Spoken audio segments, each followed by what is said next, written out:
Om Shri Sai Ram, offering our most loving and reverential pranams at His Divine Lotus feet. Respected elders, dear sisters and brothers from the Sai family in Arizona. Loving Sai Ram to all of you on this most auspicious occasion of our most beloved Swami's 96th birthday.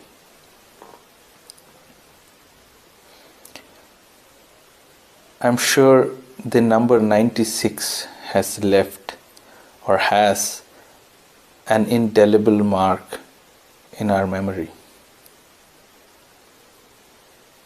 That number had something of such significance that we could probably talk on and on for the rest of our lives. And yet, the significance of that could not be fathomed. But at the end of this whole discussion, a question remains. A single word. Why, Swami? No one can fathom His will. And at one occasion I remember Swami telling that none can comprehend me, neither Brahma nor any of the gods. So we can understand now what he was trying to hint at. But let me take you to a beautiful journey. Way back in the Dwapara, just before the Mahabharata war was to begin, there was a solar eclipse. And it was considered extremely auspicious to bathe in the confluence of rivers. So there was this beautiful pilgrimage called Prabhasa Tirtha, where everyone decided to take a dip in the holy waters during the solar eclipse.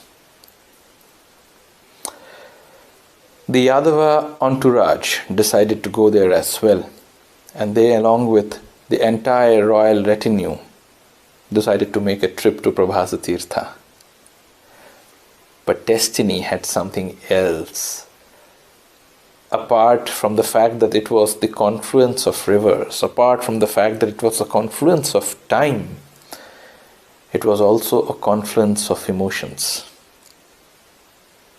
For some unknown reason, the rural folks from Vrindavan decided to come and participate in Prabhasa Tirtha, unaware of the fact that Krishna was going to be present there.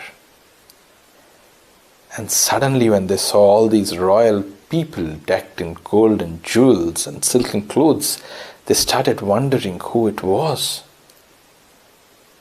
And when they realized that it was their Krishna,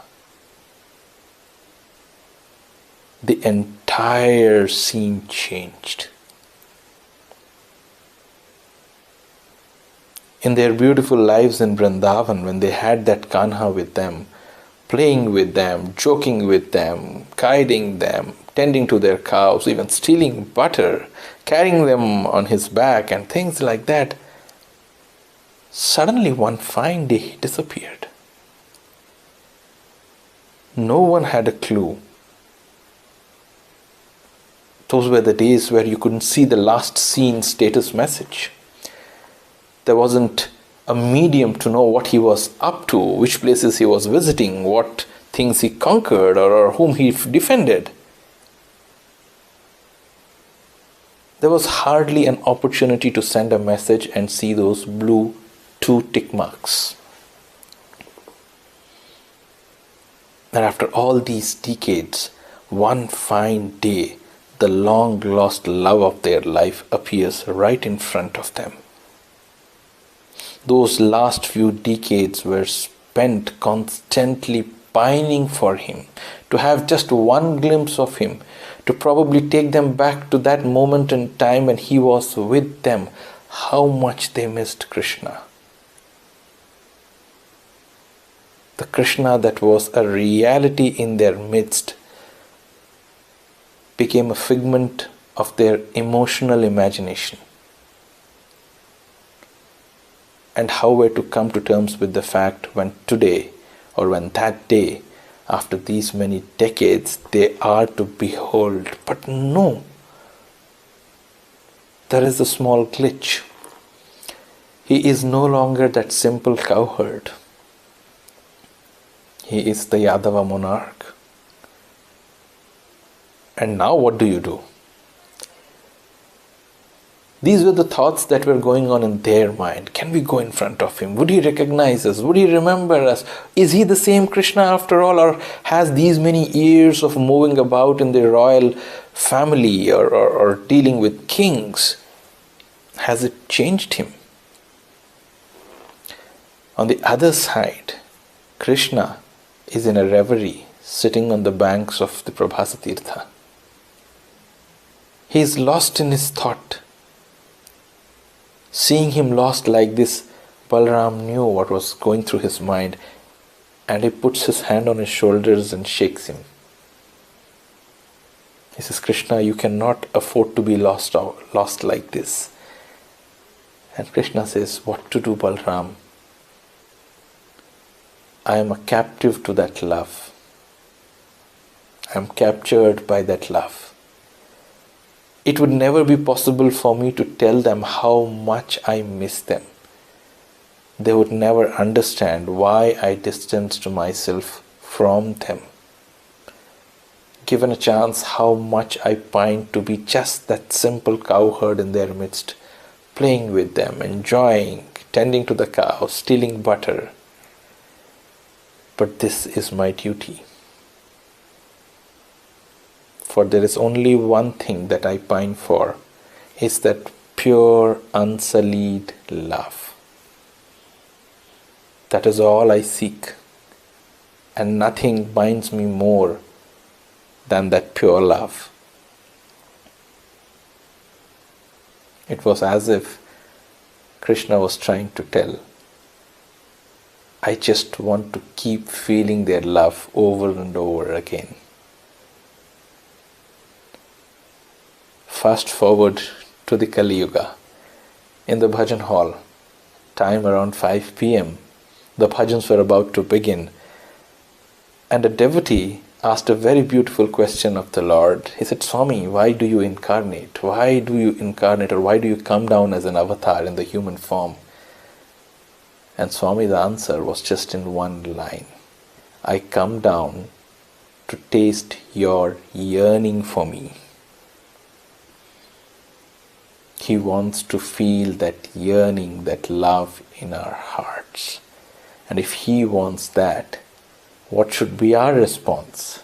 Swami, I keep feeling your love in me over and over again. I'm sure we all have heard this beautiful song, and we have sung it on innumerable occasions in the Divine Presence. But what does it mean to be able to feel His love over and over again? Is it a routine exercise? Is it a chanting of a few shlokas, or singing a few bhajans, or lighting the incense sticks, or doing some activities remembering Him? What does it mean to be constantly in that love? To keep feeling that love in our heart over and over again. So it's not just I feel your love. No, I keep feeling your love in my heart over and over again. And the next line is, and it's sweeter and sweeter as the day goes by.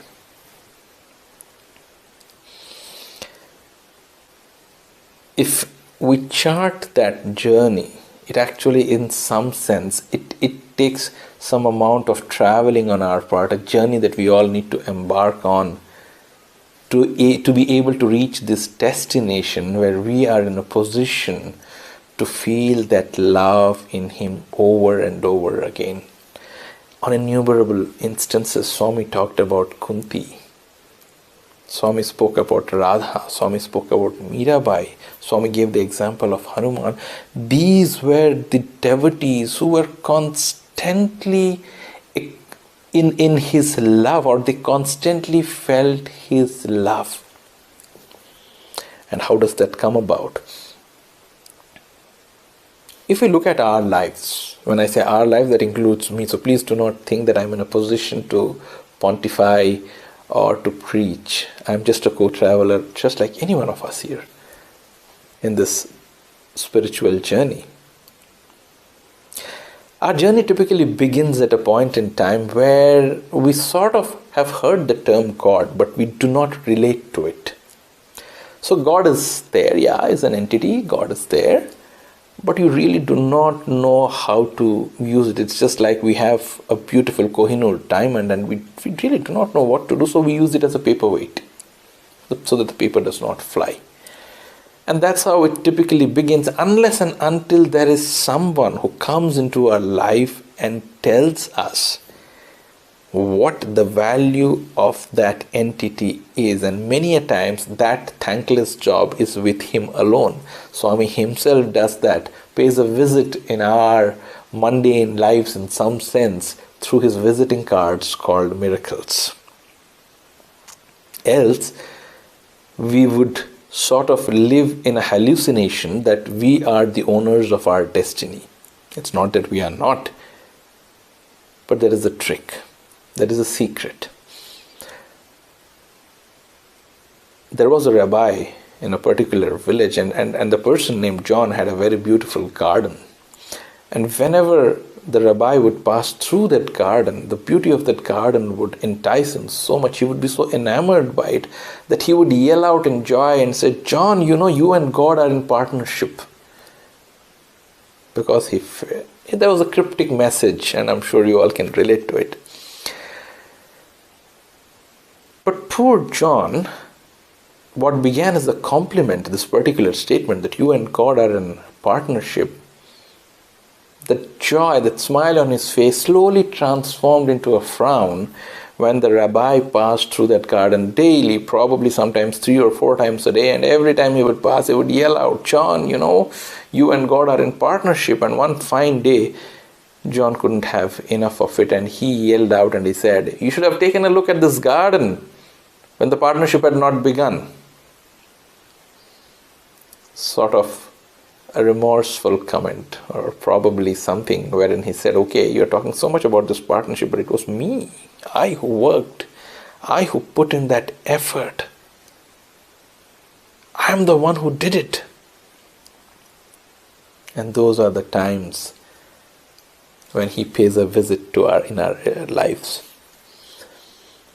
Just before the Swayamvara, the Draupadi Swayamvara in the Mahabharata, Krishna knew that Arjuna was there in Agyatavasa, incognito, and he pulls him up, takes him to a corner and says, "Arjuna, tomorrow is the Swayamvara, be at your best. I know you are a great archer, but your concentration should be perfect. You should be looking at the eye of the fish, of the revolving fish on top and its reflection in water. Make sure that the water is still, and only then take a shot when you're concentrated. The string of your bow should be taut," and things like that. And all of that he was telling. And Arjuna was no less an archer himself. At some point in time, it started getting a little too much for him. And Krishna was just not ending. It was like a tirade. And out of exhaustion, or probably even frustration, Arjuna says, "If I am going to do everything, then what are you going to do?" It's sort of the same remark. You should have seen the garden before the partnership began. And then Krishna makes a statement. He said, "I would do something which you can never ever do in your life." And with all humility, Arjuna asks, "So what is that, my Lord?" And Krishna says, "I will make sure that the wind is still." That is when we sort of begin to realize that life is actually not in our control. There are variables. There are so many variables beyond our control. And if things were to go wrong, there were 1,000,001 ways in which they can go wrong. Who is in control of those variables? Who is making sure that the wind is still so that we succeed? or we achieve what we want, or we are happy, or we are healthy. Who is making sure of all of this? That is the first step, where we think we sort of know the word God, but we really do not know what it means. We are still focused on our achievements, and we want to achieve something. And from there on, we slightly move to a next stage. A miracle happens in our life. We know now, oh my God, there is somebody phenomenal. There is somebody powerful. He can do anything. So what do we ask him now? We start asking him, Swami, can you please help me to get good marks in my examination? Swami, I am a painter. I want to become a better painter. Swami, I am earning this much. I would want to earn a little more. Swami, next vacation I want to be in Hawaii, or things like that. We basically ask him for our success in the world, or what we want to achieve in the world. And sometimes we are a bit cunning too. We think we are clever. There was a man who was walking by the street, and he said, Lord, if I get $100, I would donate 50 on your name to the temple. He walks ahead, and on the ground he finds a $50 note. And then he looks up to the sky and says, Lord, you are amazing. You are so clever. You already took your share and gave me mine. And he keeps the $50 and walks away. We are beginning our barter with him. We are seeking his grace for worldly achievements and worldly attainments, but we still feel we have the upper hand. That is when he decides. He says, Bangaru, no problem. You want that? You should ask. Because he is interested in us establishing a relationship with him, no matter what form, no matter which way. Probably for an ice cream. Probably, Swami, I want a chocolate. In any way, he just wants us to start talking with him. That is how he tells us, chant Brahmarpanam before the food. When you get up, chant Karagre Vasate. Before you go to the bed, chant Karacharana Kritam Va. Why? Because that is the beginning, the first step, where we tend to, for a second, for a moment, for a few minutes, think of him, or at least our mind is made to wander in a direction which is closer to him. Once, a student and his family were called for an interview. A devotee's family. The boy was studying in Vrindavan. And in the interview room, Swami gave a beautiful mantra to the family. He said, suddenly when you start feeling that you lost something very precious, or you lost something which you want, or you want something, even though the desire, that want is so strong in your heart, for a moment, close your eyes and say, Swami, I want you. Swami, I want you. Yes, the pull of that object is so very strong, the tug is so very incessant, yet try to resist that temptation. Close your eyes and say, Swami, I want you. No matter how repetitive, no matter how mechanical it might be, but yes, he wanted us to chant that. It seemed whatever Swami tells is no less a Veda.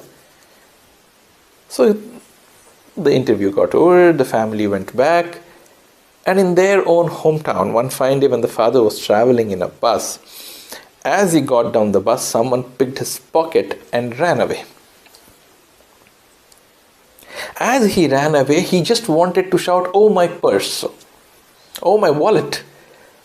And for some reason, that interview room scene flashed in front of his mind. Let us remember that even for us to recollect those messages, those instances with him, or his words flashing in front of our mind, is a sign of his grace.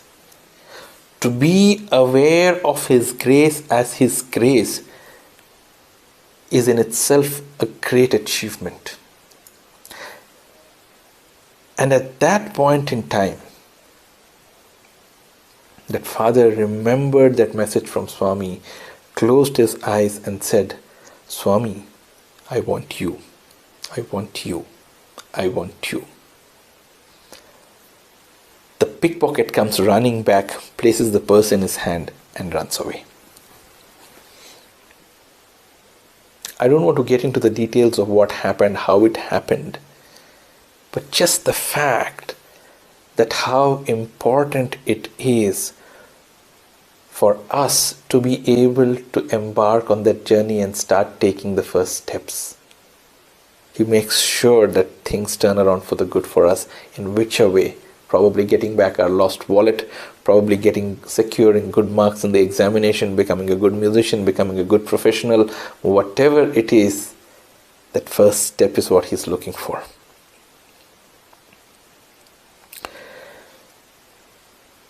These are these small snippets, these small instructions. Which aren't these mantras? Why? Why is he granting us these prayers? Who are we? After all, what is a prayer? It's a petition. It's a recommendation.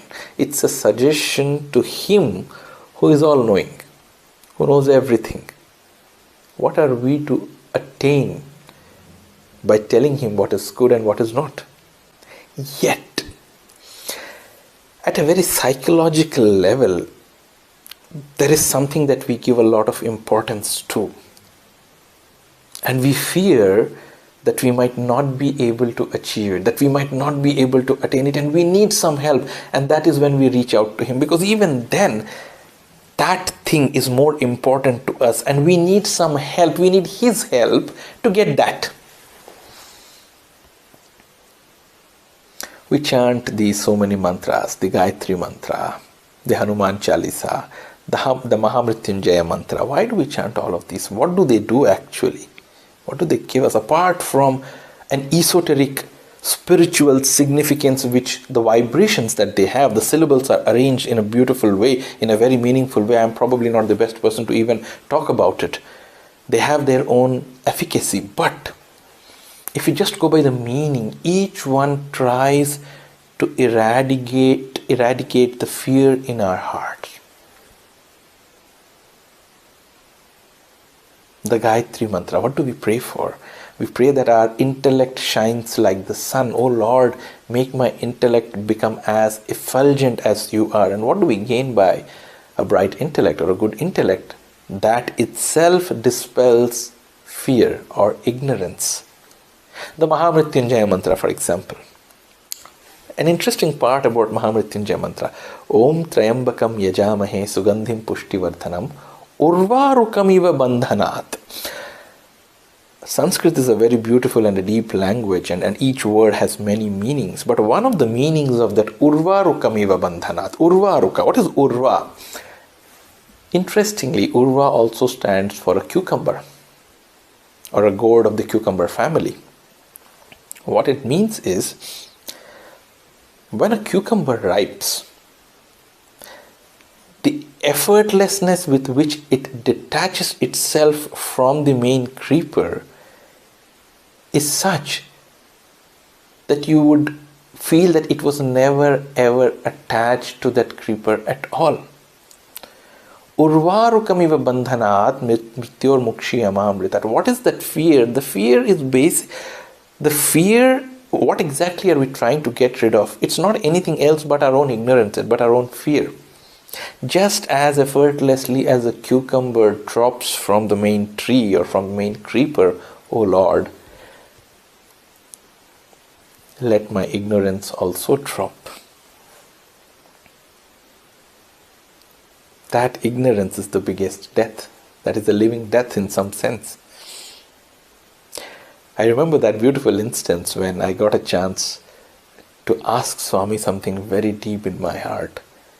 It was in an interview and for an occasion, and as we are sitting around Swami, each one was, after the interview got over, we were kneeling down, taking his Pada Namaskar and walking out of the interview room, and that was the chance. I held his hand and I said, Swami, and Swami said, Yemi Kavali, what do you want? I said, make it or break it, this is my chance. When the Lord asks you, what do you want? Ask the thing. And I said, Swami, I want self-realization. And then he started asking, Yemiyadi, what is that? Where is it available? And my heart started sinking when he starts playing you. I just held his hand and said, Swami, it's in your hands. That's what I know. And then Swami smiled and said, okay, what do you want? I said, Swami, I most of the times feel that I will not get it at all. It's too difficult. It's too lofty. And Swami said, a thought manasulo, a doubt manasulo rane kududu. You should not even entertain that thought. Have faith. Vastundi tappaga vastundi. Nammakam undalira. You should have that faith. And then Swami went on to explain self-confidence, self-sacrifice, self-satisfaction, and then self-realization. And very beautifully he said, that foundation, that nammakam, what we talk about, that faith that I am going to get it, is the foundation of the house. Just like if you're building a house, that is the foundation. Then you raise the walls of self-sacrifice. Then you put the roof of self-satisfaction. And that mansion itself is self-realization. Chala simple kada? That is the beauty with which he simplified things. But this is that beautiful phase, that interesting phase, wherein we need his help, or we realize that there are so many things beyond us and we need his grace to be able to achieve a lot of things which seem so daunting to us. The next is another interesting phase. We now sort of know that, without him we cannot make progress. And now, having known that he is with us, we now want him, not because we need his help in achieving things. That was the previous stage. The next stage is now we want the world to know that he is with us. So we are still interested in his company, or rather we have entered a very dangerous territory. It is worse than the previous one. Now we want him because we want the world to recognize, I want the world to recognize that I am closer to Swami, or I am spiritually evolved, or I know more. And that is even more dangerous.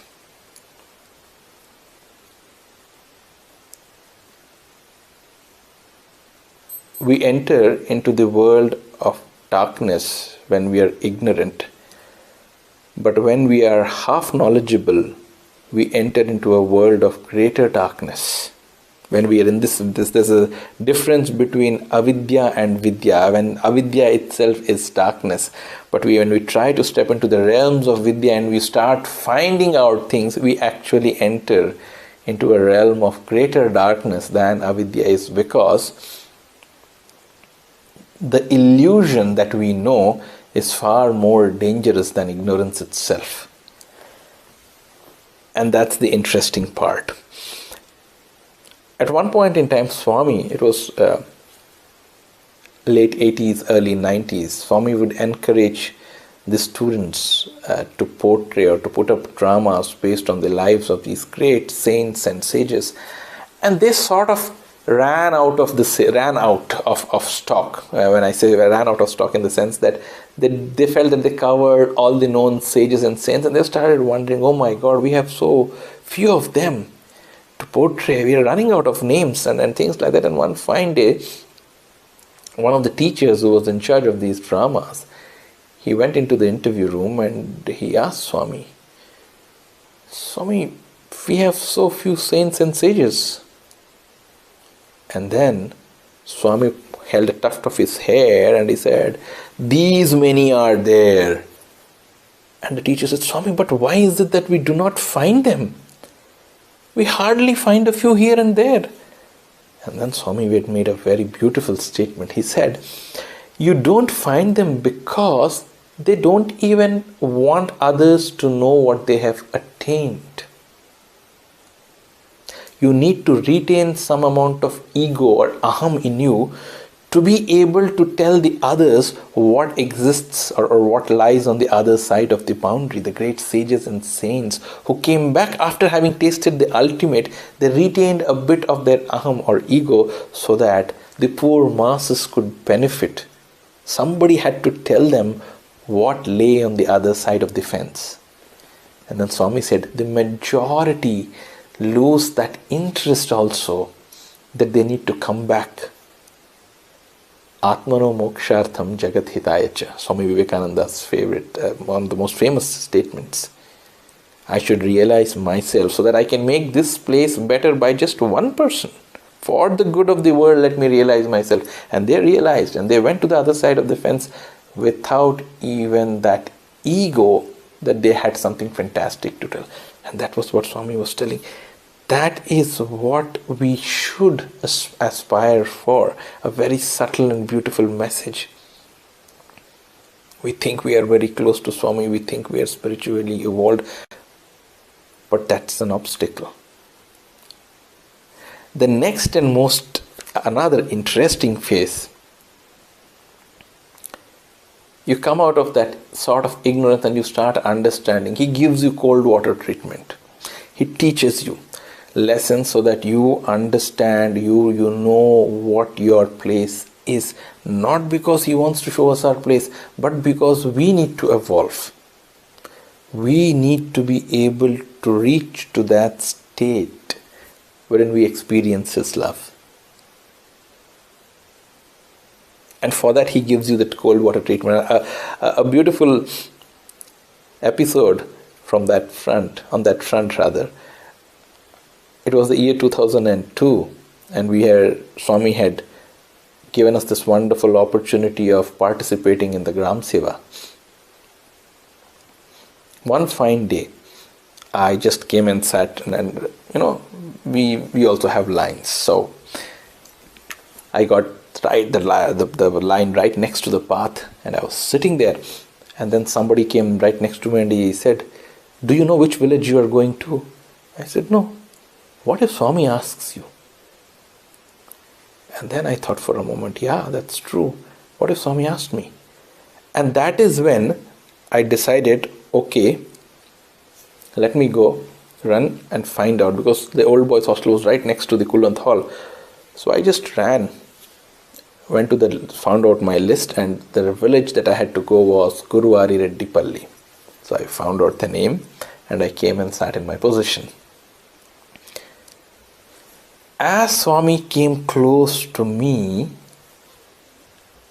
that desire in me that Swami should speak to me and talk to me and ask me, "Which village are you going?" And I would say, "Swami, Guruvari Reddipalli."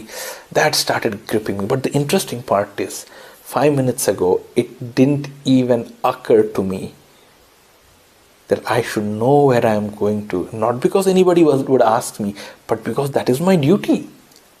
That is my responsibility. I am going to a particular village. Am I interested enough to know where I am going? That interest was not there. That dedication, that inherent spirit for the duty was missing. But now that I ran a bit, found out the name and I sat, now I feel that Swami should talk to me and everyone around me will know, oh, Swami spoke to him and this and that and all the paraphernalia that is associated with that. That started gripping. That started taking a precedence. Swami came straight up to me, stood in front of me and turned the other side. And right opposite was Professor Anil Kumar, all the teachers. And Swami started asking him, "So which village are you going?" And Professor Anil Kumar said, "Swami, today I am going with a group of boys who are going to Guruvari Reddipalli." My heart sank. That was my chance, I thought. Swami started asking him, "Do you know how many people are there in that village?" He said, "Yes, Swami, so many, some few hundreds are there in the village, and that is in that particular taluk or this and that, and it's 40 kilometers away." And every question that Swami was asking him and Professor Anil Kumar was answering, I felt I was the one who lost that chance. But then that realization struck. That 5 minutes ago, I wasn't even in a position, or I hadn't cared enough to know anything about that. And right now, just because I ran and found out the name, do I really deserve an audience with him? What was I seeking? Was I really interested in my duty, or was I just interested in that limelight that came with his proximity? And the answer was the latter. The moment I realized how foolish I was, I just bent my head down. Until then, I was on my haunches. I was expecting Swami will ask, and that time I just sunk back into my seat on that black granite floor, and I just closed my eyes. And Swami turns and looks at me and says, "Oh, so you're also going to that same village, isn't it?" And I just folded my hand and said, "Yes, Swami, Manchide." And Swami walked. This is that dangerous phase, wherein more than being a beneficiary of his company to evolve ourselves spiritually, we are more interested in the world to observe or notice that we are related to him, or we are spiritual, or we are more intellectual, or we are more evolved, and whatnot. That is actually a necessary step nevertheless. It started wherein we just didn't know what he meant in our life. At least we are in a position where we feel that it is valuable and that others should notice that this is something fantastic in our lives. He takes that, he allows that too, because every time we take one step, he is happy for us. The next step. We now need his grace to please him, because we realize now it does not matter what the world thinks. The world could praise us today, it might ridicule us tomorrow. Whom should we ultimately please? It is him. So now we say, "Swami, help me to please you. You alone can show us the way." And those are those beautiful instances, wonderful experiences, wherein he gives you the chance to understand that. Let us always keep one thing in mind, that he is not obliged to prove anything to us. If he is doing that, it's because of his infinite love for us, his infinite mercy on us. It was in the year 2007, I was blessed to be a part of the entourage to Kodaikanal. And on one occasion, we had batches. The students were divided into batches as to who would take care of the serving during the breakfast, who would serve the lunch, and who would serve the dinner and the tiffin and dinner, and so on and so forth. So it was the lunch session, and each one would want that opportunity to hold a vessel which would contain an item which would be of specific interest to Swami. And why would Swami be interested? Simply because the devotees like it. Those who are sitting and having, if they like something, and if there is an item, he would be especially interested. Who is serving that? How is serving that? Most of the times, that item happens to be the dessert. Everyone likes sweets. And on that particular day, I saw that nobody was taking that particular vessel in which that day's dessert was actually placed. And I was wondering, oh my God, how foolish these people are. And I just ran and stood next to it and held that vessel. And then my heart skipped a beat. The vessel contained Mysore pak. Now it's interesting, and I would like to spend a minute here on the anatomy of Mysore pak. There are different kinds of Mysore paks. And one Mysore pak is basically, which was made famous by the Anand Bhavan in Bangalore, which when we were students in Trai, Swami literally spoilt us, or rather he would give us the most delicious sweets when we would go to Trai to have an audience with him. That Mysore pak would come in a small box, and if you put it in your mouth, it would melt. That was one kind of Mysore pak. The other kind is the traditional Mysore pak, which is brittle, which is sort of has a lot of holes, and you can never break it into two pieces. Try as you might, but the moment you try to break, there will be 1,000 splinters that would fly all across, and it's dangerous. That too, and Swami would be observing you, how you are serving. So to make matters a bit more complicated for me, I had to wear gloves and I had to use tongs to serve, you cannot serve it with your hand, you have to hold them by the tongs and then put it in the plate. So and then Swami was looking at me, and I was like all important person in the universe at that point in time. A basin of Mysore pak, tongs, gloves, and I went to the first person who was seated 1.1, and he was a very elderly devotee, an accomplished devotee, and Swami was extremely cautious in a way that he wanted us to serve everyone well. And since that devotee was an elderly devotee, Swami was expecting that we do our best. And as I approached him, and he peeped into the vessel and he saw it was Mysore pak, it was sweet, and being an elderly person, he said no, but he didn't want to say no actually. He said, I will have only half. And my heart sank, because now, as it were, even with my bare hands, I wouldn't ever be able to make into two exact halves. To make matters worse, I am wearing gloves, I am having tongs, and now I need to make it into half. And Swami is watching from the other side, and I do not really know. I said, Swami, this Mysore pak is proving to be my nemesis, or is going to be my nemesis. I don't know why you are putting me through this test. I do not know, Swami, what to do. And I was just praying to that Swami. That Swami is sitting there, and there is a Swami inside. You're just praying, Swami, don't put me through this, please. And from behind you hear a voice, hey. And you turn back and look, and then Swami says, put the whole thing in his plate. Without breaking a sweat, I just take that whole and I put, and the way Swami solved the problem was so beautiful. On one side, no one around knows other than me and Swami what I was going through, and what a relief it was for me. But just imagine from the devotee's point of view. He was so happy. Probably the doctor might have told him, don't eat too much sweet, or don't consume too many sweets. And here is a command from Bhagwan himself.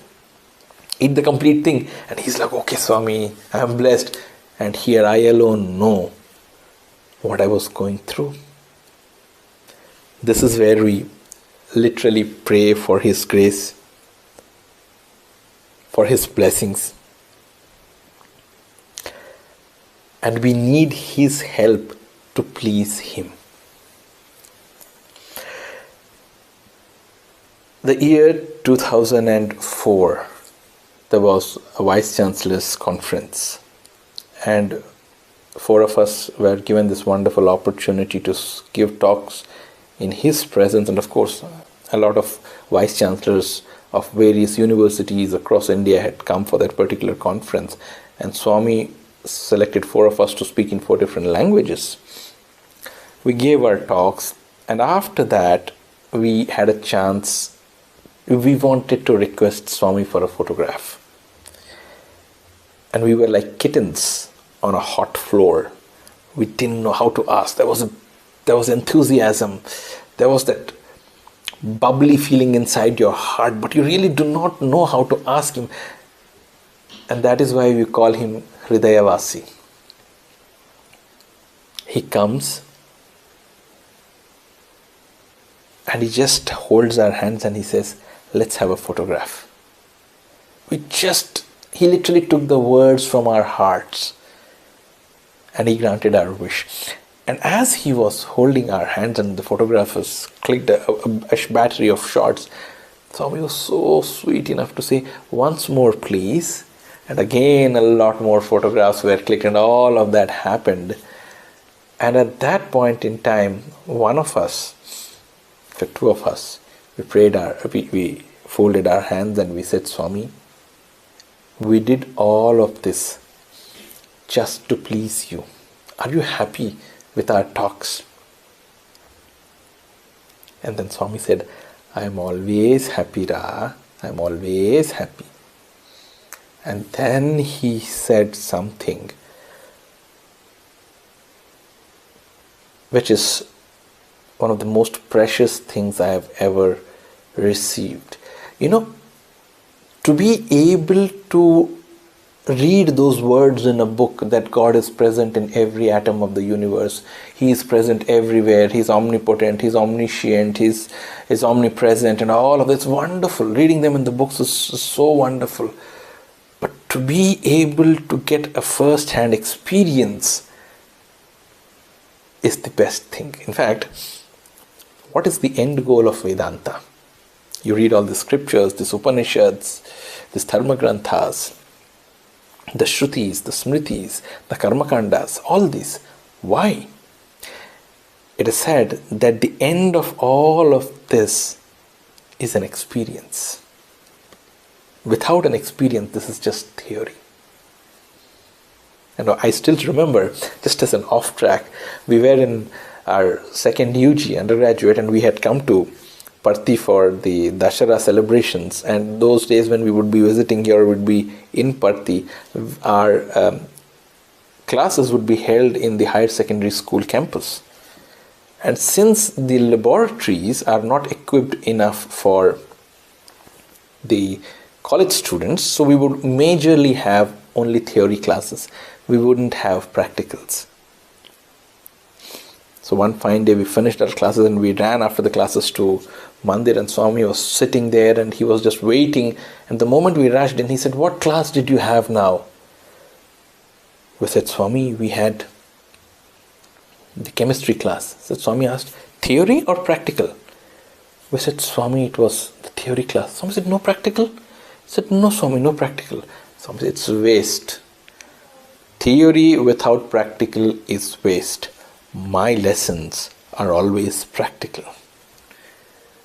The Lord gives us experiences, practical experiences, which validates the theory, and the message gets ingrained in our hearts. And so that particular day, when we knelt down and we prayed to Swami, "Swami, whatever talks we gave, it's just to make you happy." And Swami said, "I know, Bangaru, I know. I'm always happy." And then Swami said, "Under the lamppost of the music college, when you were practicing your speeches, when you were practicing your talk, I was there with you. When you were pacing up and down in front of that music college museum, trying to think which episode would be better in the talk, would Swami like this episode or that episode? I was there with you. When you got stuck somewhere in between, trying to think how to proceed ahead, I was there with you. Even now, I am there with you," saying so. He pressed our hands a little tighter as if to make us feel his presence, and said, "Even now, I am there with you." How do you thank that Swami?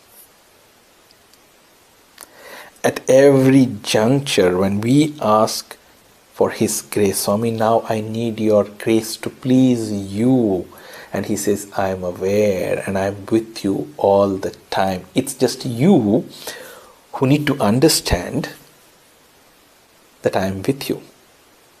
And that actually is the beginning of that journey, wherein we start feeling his presence over and over again, to understand that he is there in every moment of our lives, just like that lamppost incident, that he is there even when we are talking to each other. He is there with each one of us, listening. He is there in every thought. He is there in every action as a silent witness. And we need to be aware of that, and only then, through these small steps, through this awareness, then the meaning of that Brahmarpanam shloka becomes totally different. The Karagre Vasate, the bhajan, the Vedam chanting, the seva activities, everything assumes, the activities remain the same, but they assume a mammoth proportion because of this small awareness. I'm actually probably wrong when I say small awareness. This amazing aspect called awareness that transmute every activity into an offering, into a realization of some sort. And that is what he exactly means when he says that I pine for that yearning. It was an interesting discussion. We were in the bhajan hall and Swami had come, and to each one of us he started asking what we wanted. And one of them said, "Swami, I want mukti." And To that, Swami had a very different answer to give. He said, Bangaru, why are you asking for mukti? Ask for bhakti instead.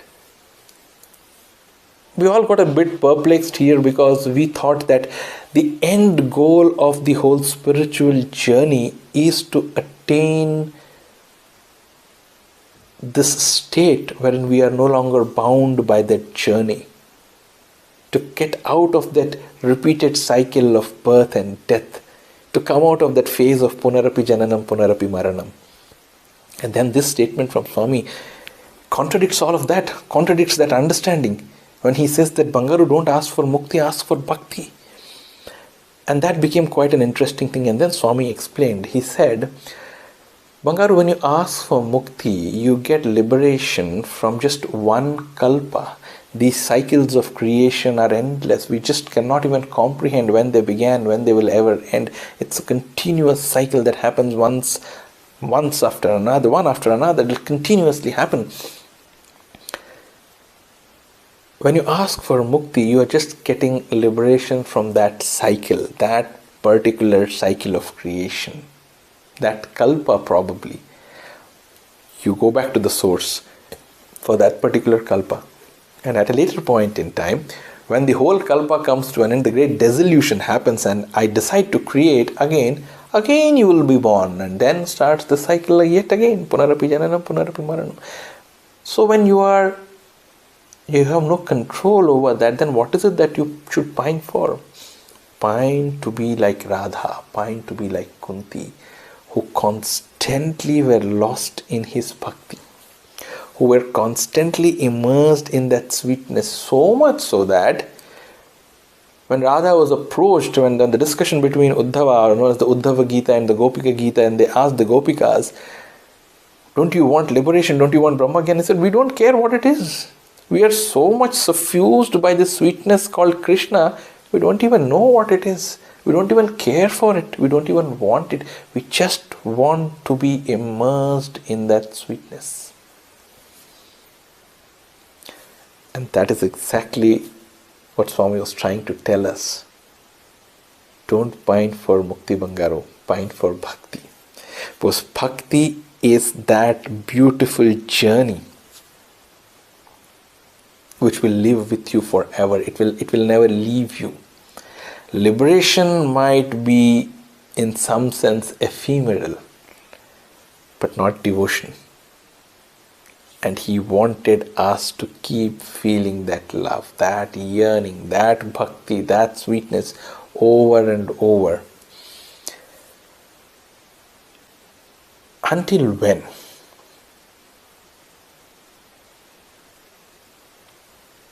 We started at a point in time where we really did not understand what God was. Then we slightly graduated. Okay, we needed God for the world.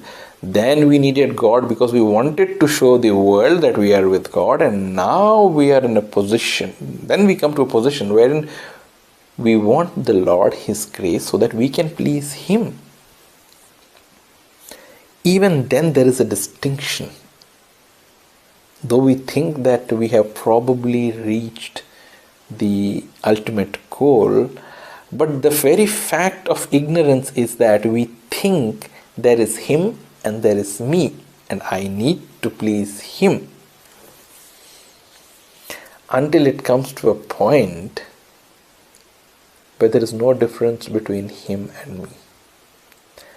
Interestingly, a devotee asked Swami once, Swami, when you sit in the chair in front of the devotees in the Kulwant hall, what do you see?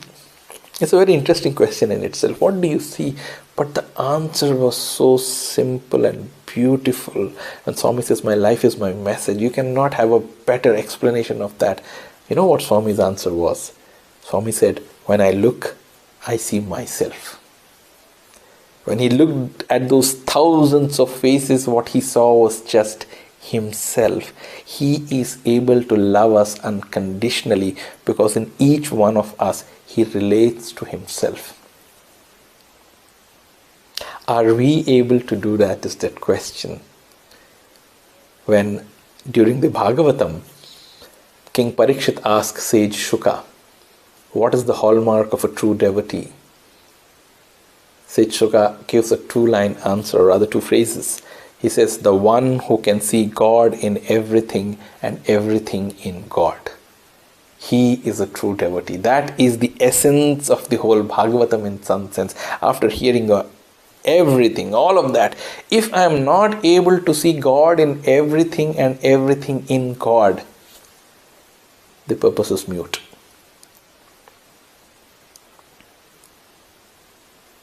And that is where comes that beautiful phase that probably rubs this boundary, that erases this boundary, that erases this gulf between us and him as two separate entities. A very important dignitary had once come to Prasanthi Nilayam, and Swami had blessed me with a wonderful opportunity to direct a drama in his honor, and also be an actor in that drama, and we were given just 72 hours for that.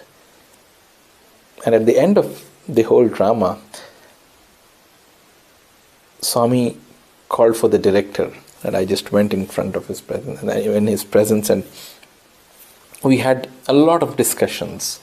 Swami blessed us so profusely. He asked a lot of things, but one beautiful part of that whole conversation was, Swami asked me, you act, you speak, there are so many skills, there are so many talents that you have. Who taught you all of this? Who's your guru? And it's but natural, because we picked up all these things, apart from the fact that it is the divinity within us, that Swami within us who inspires from inside. The medium of holistic education at Puttaparthi, at the Sri Sathya Sai Institute of Higher Learning, was also responsible, because we were encouraged through these dramas, through sports meets, through extracurricular activities, and of course definitely through academics. I said, Swami, you are my guru. Rightfully, because he was not just the God of our lives, but also the Chancellor of the University, apart from being the Chancellor of the universe and our lives. Swami, you are my guru. And what Swami said was something that just shook me a bit. I said, no, I am not your guru.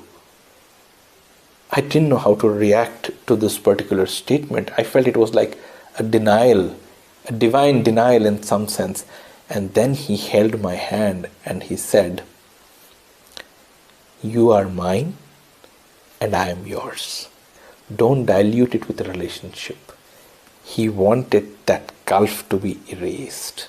He didn't want that difference between me and him. And he was so loving when he said, you are mine and I am yours. And that is the only thing you should remember. Don't dilute it. Don't say, Swami, you are God, I am a devotee, you are mother, I am a son. That's fine. That's kindergarten still according to him. Because you have to graduate to that level, and that is when you start feeling that oneness, that love. And that is what the great sages and seers have described as that constant communion, the endless ocean of love, or whatever word we might want to put.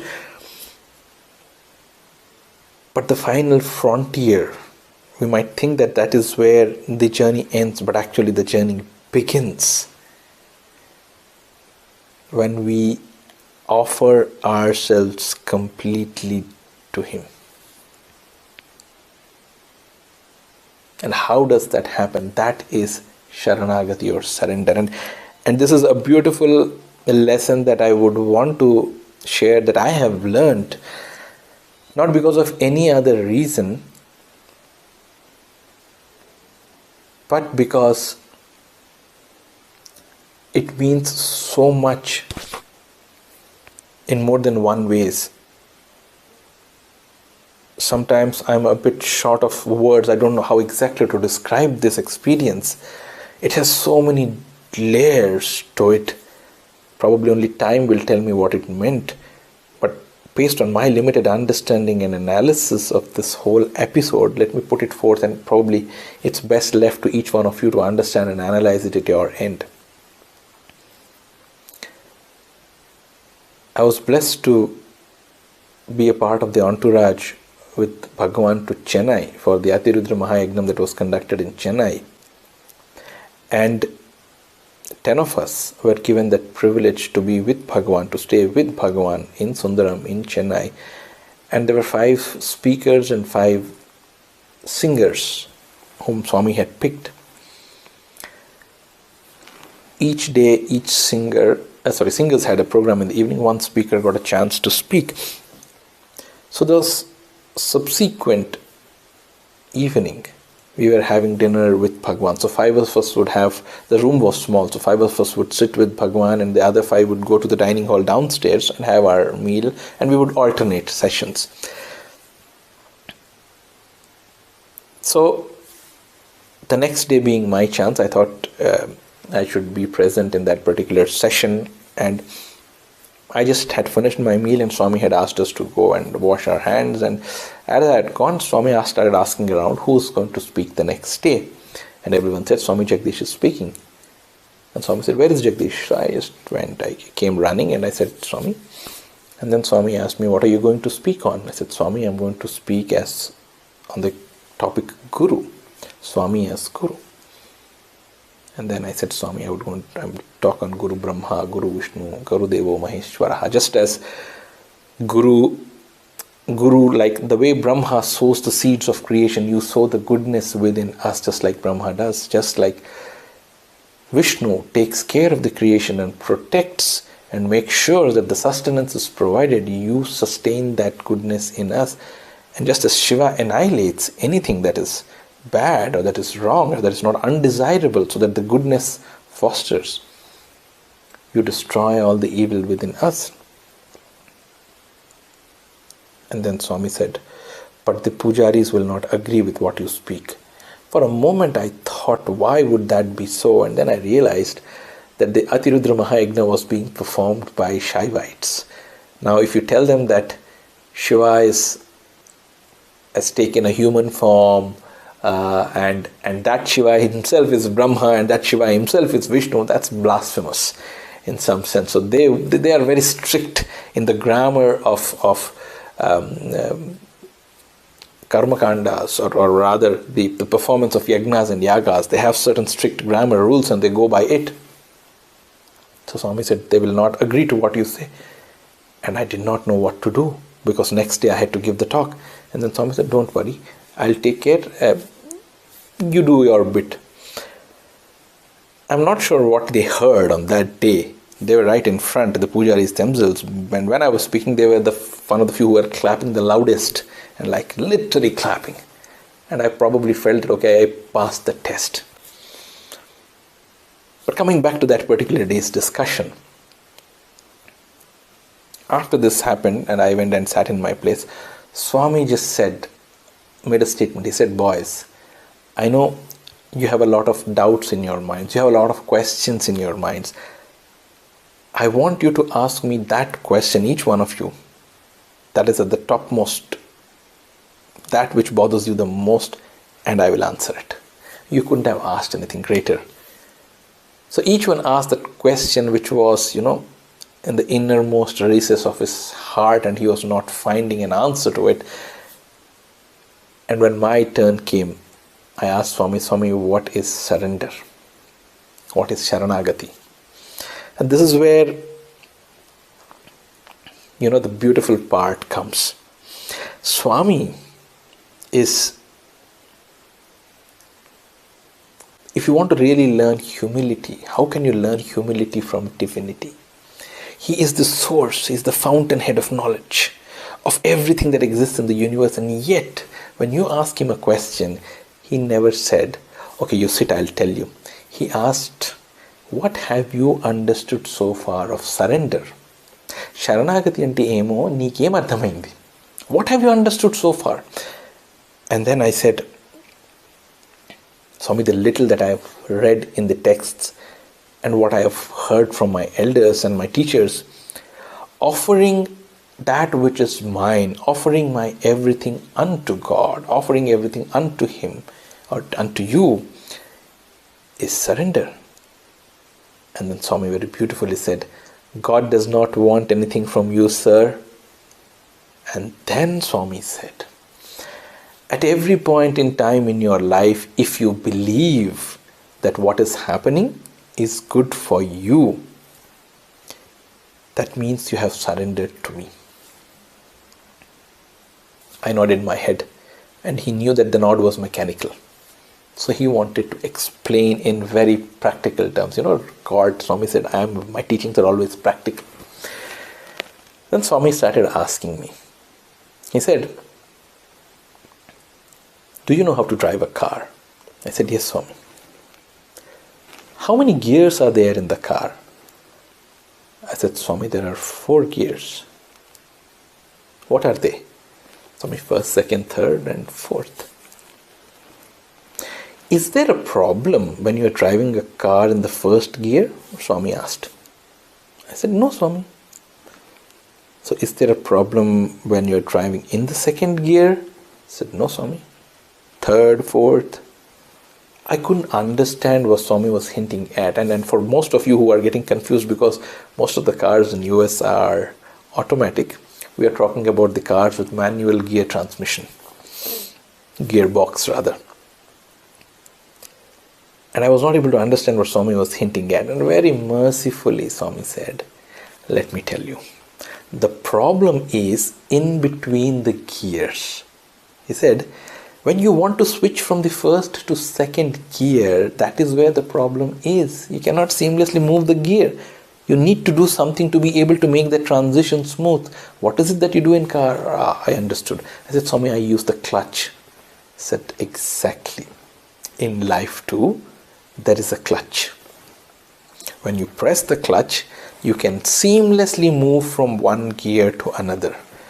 Just as in car, you use the clutch to make this transition smooth. Similarly, in life, there are 4 gears. Happiness, sorrow, happiness, sorrow. When life is continuing in happiness, or when happy times are around, do you face any problem? No. When sorrow takes over, life still continues. Just does life come to a grinding halt? No. Situations have changed, but life continues. Then what exactly is the problem? The transition between happiness to sorrow is the problem. So what do? Just as in car you have a clutch, in life too there is the clutch. And what is the clutch? The clutch is the thought that whatever is happening is good for me. If you are able to tell yourself in happiness, in sorrow, that whatever is happening is good for me, it means that you have surrendered to me. And then in between you have that nuggets of wisdom. This is what I told Arjuna. Sukha dukkha samay kritva labha labho jayo jayaha.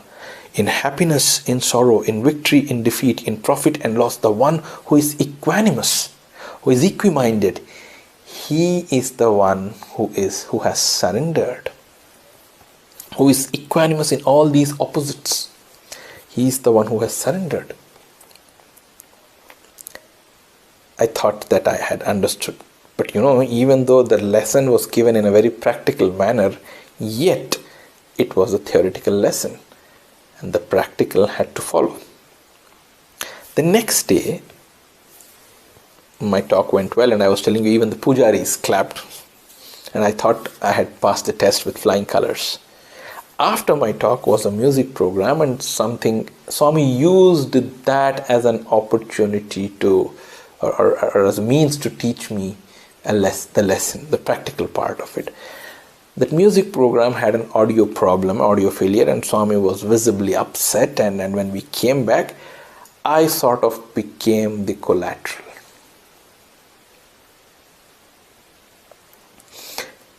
Since I had spoken, it was sort of an unwritten rule that if you performed or if you spoke that day, the next session of dining, you would be with Bhagwan. And I was sitting down and I was like, I could see that expression on Swami's face. Swami was not happy.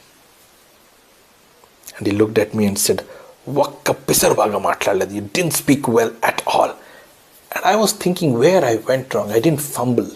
I didn't pause. Even the pujaris clapped. Now, what did I do wrong, Swami? And Swami was constantly, it was a tirade. It was an unending tirade. Vakka ఒక్క పిసర్ బాగా మాట్లాడలేదు, ఏం మాట్లాడలేదు. And I was trying to understand what wrong had I done. What did I do so wrong? Why is Swami unhappy with me? And then Swami suddenly made a statement. Sharanagati gurinchi ఒక్క ముక్క కూడా మాట్లాడలేదు. You didn't speak a word about Sharanagati. And that is when it struck my mind. I said, Swami, here you are going wrong. See, Sharanagati was my personal doubt. My topic was Guru. And I spoke about it. And I didn't pause. And I didn't make a mistake. Even the pujaris clapped. So I am not wrong. I haven't done anything wrong. Probably you are mixing things up. And Swami would continue. But you didn't speak well. You didn't speak well. He was continuing. And now I had entered into the more dangerous territory. We talked about that avidya and vidya. Means there is darkness in avidya. You still don't know why is Swami angry with me. And suddenly when you start, when you feel that you know, oh, so this is why you are angry with me, you enter into a greater darkness. This was my greater darkness, the illusion of knowledge. And I was saying, Swami, you are wrong. You are mixing things up. Yeah, that's fine, but you are mixing things up. You are confusing two things. Sharanagati was my doubt, and my topic was Guru. Why should I speak about Sharanagati in this Guru topic and this and that? And at some point in time, Swami kept telling you didn't speak well. Baga matlaledu. I kept, my voice within grew stronger. No, Swami, you're wrong. You're wrong. And then there was that pin drop silence, and my head was bent down. And then Swami said, "Hey." And I just looked up to him with folded hands. And he said, Yemira ni Sharanagati.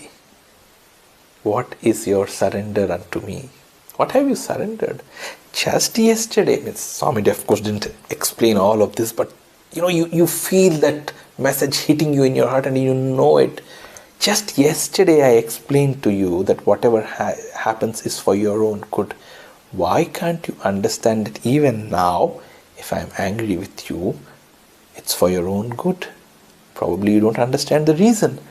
The moment that realization dawned, that thought sunk in, I broke down. And I just folded my hand, and then there was a smile on Swami's face. Hey Bangaru, have food.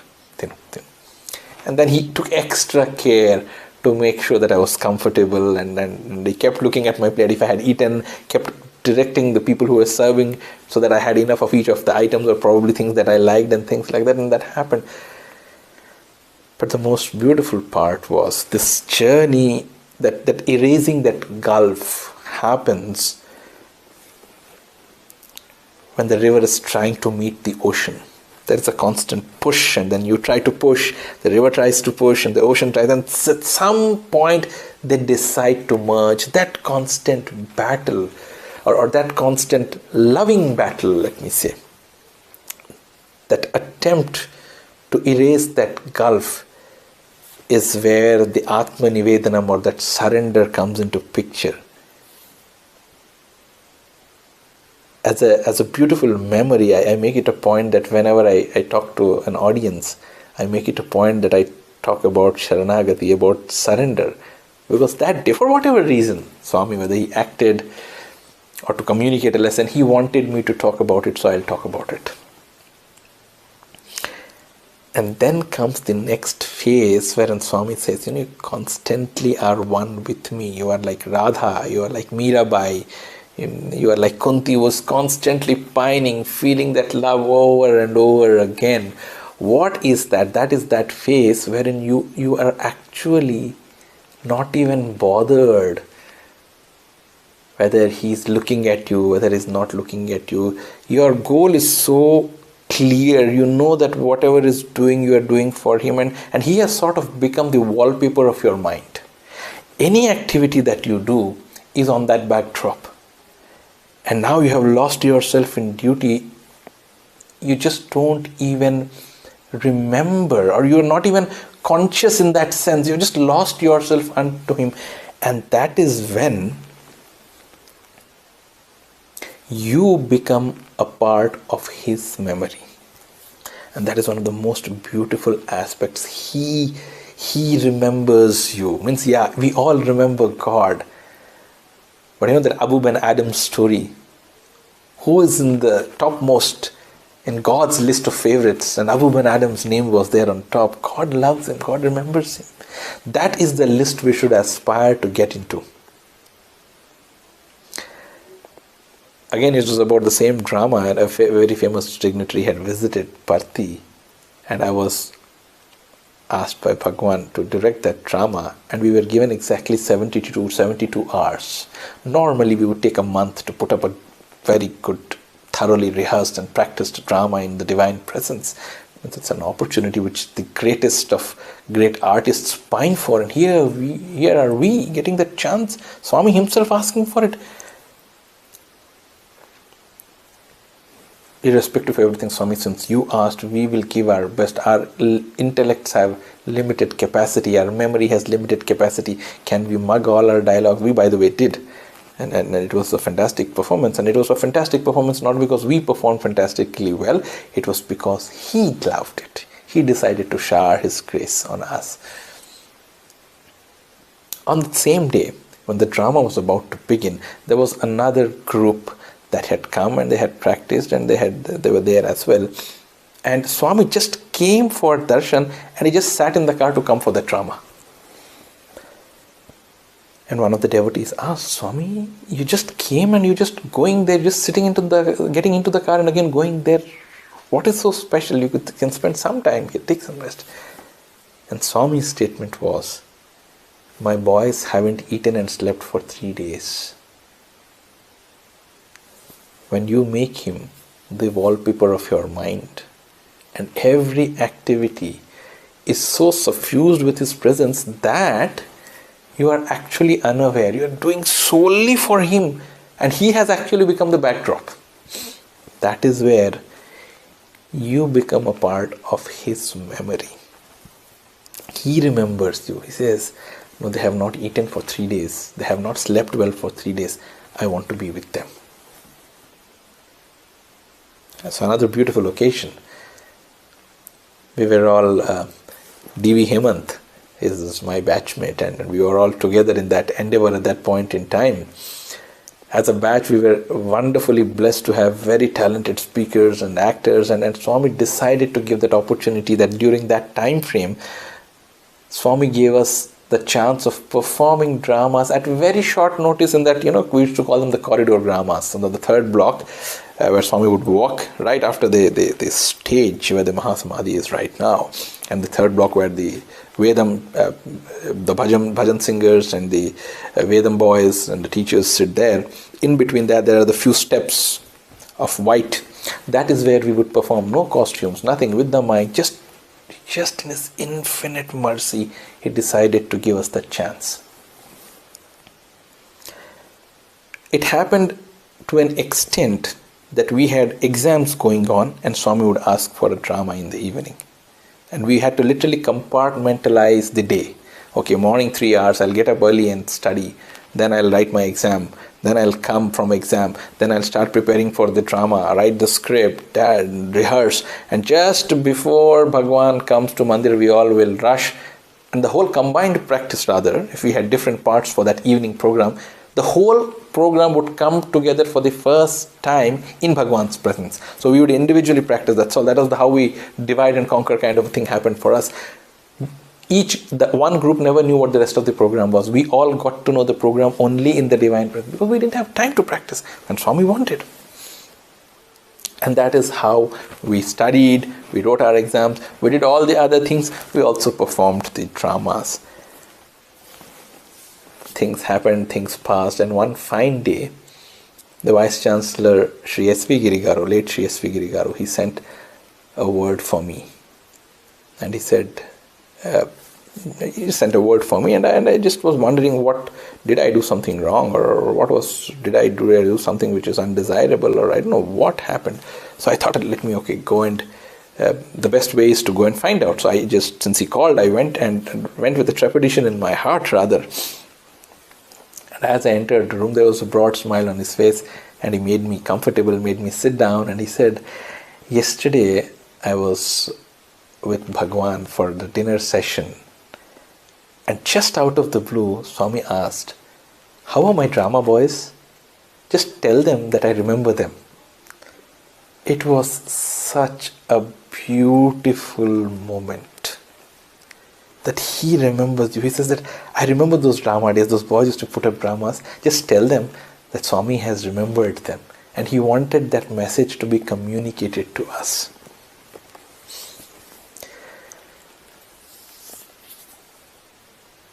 A journey that started with absolute ignorance, wherein we are unaware of what his name meant,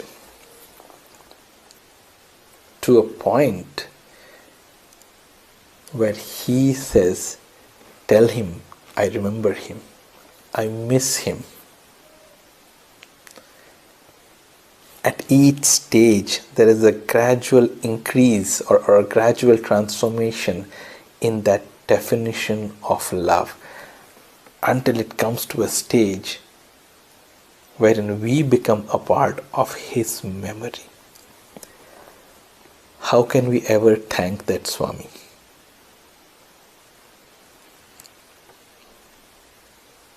Is there anything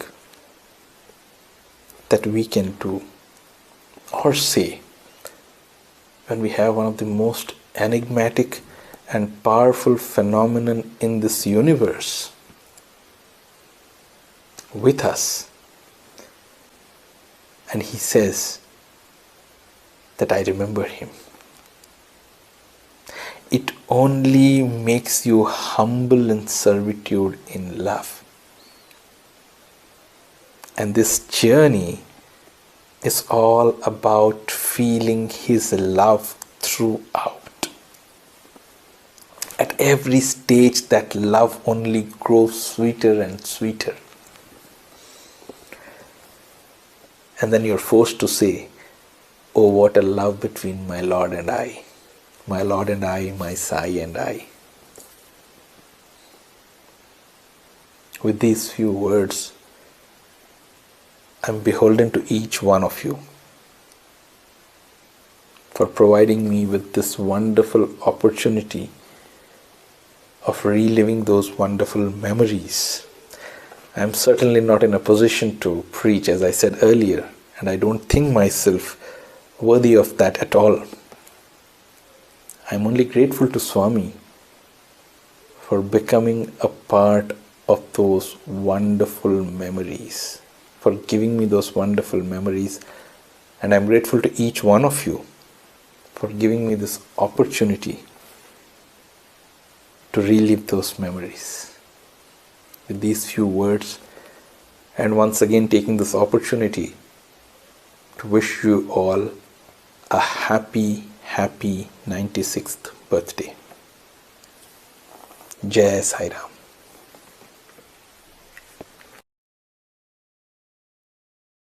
విద్యార్థులారా, Students, ఈ చిన్న సూక్ష్మంలో మీరు చక్కని అర్థాన్ని కొనుక్కోవచ్చును. you can understand very well the interpretation. నీవు ప్రేమికుడు కావద్దు, Never be a lover. Lover. Lover. Lover అయితే ఎవరో ఒకరినో ఇద్దరినో లవ్ చేస్తావు. If you are a lover, you will be able to love one or two. కాబట్టి లవర్ అనేటువంటిది చాలా లో class. So the level of lover is so low. నీవు love కా, Become love itself. నువ్వు లవ్ అయిపోతే ఎంతమందినైనా నువ్వు ప్రేమించవచ్చు. When once you become love, you can love any number of lover people. కేవలం ఒకటో ఇద్దరినో ప్రేమిస్తాడు. Lover loves one or two. కనుక నీవు లవర్ కావద్దు. So never be a Love lover. ka. Become love. Love అయిపోతే అందరూ దీన్ని లవ్ చేస్తారు. When once you transform into love, you can love అప్పుడే all. ఏకాత్మ భావం అనేటువంటిది మనకు అర్థమవుతుంది. Then only you will understand the principle of అందరి యందు oneness. ఉండినటువంటిది ఈ ప్రేమ ఒక్కటే. The love is uniform in ఈ everyone. ప్రేమతత్వమే వేదాంతం ఎక్కువ బోధిస్తూ వచ్చింది. This love is taught in ప్రతి Vedanta. దాని ఎందుకు నువ్వు ప్రేమనే లేకపోతే ఏమాత్రము ఇది ఉంటుండదు పొందడానికి. If love is not there, you cannot acquire it. You don't like it any కనుక longer. ఎట్టి ప్రేమ ఉండాలి. What sort of love should be there? దేహ సంబంధం కాదు, మన సంబంధం కాదు, అన్ని విధాలా భగవంతుని ప్రేమించాలి. It's not that of the body, it's not that of the mind. You should love God in every perspective, every way.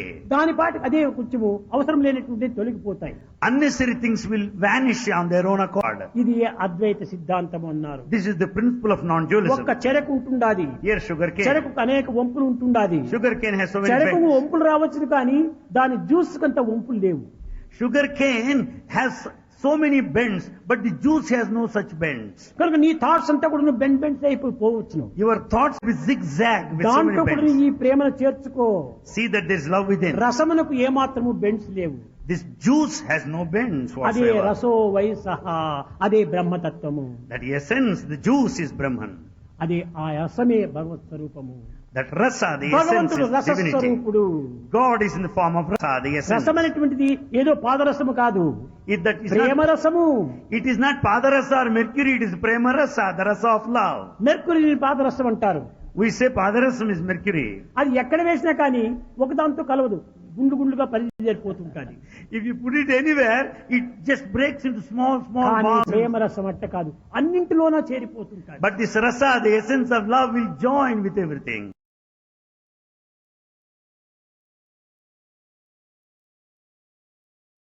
Happy birthday to you, happy birthday to you, happy birthday to you, happy birthday to you, happy birthday to you, Sai Baba.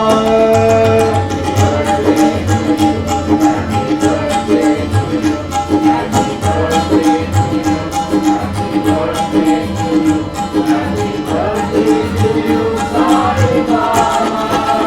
Happy birthday to you, happy birthday to you, happy birthday to you, happy birthday to you, happy birthday to you, Sai Baba. Happy birthday to you, happy birthday to you. Happy birthday to you, happy birthday to you, happy birthday to you, Sai Baba.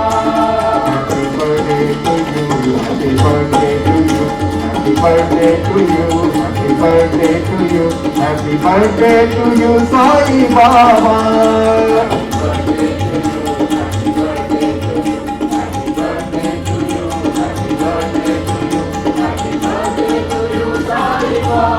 Happy birthday to you, Sai Baba.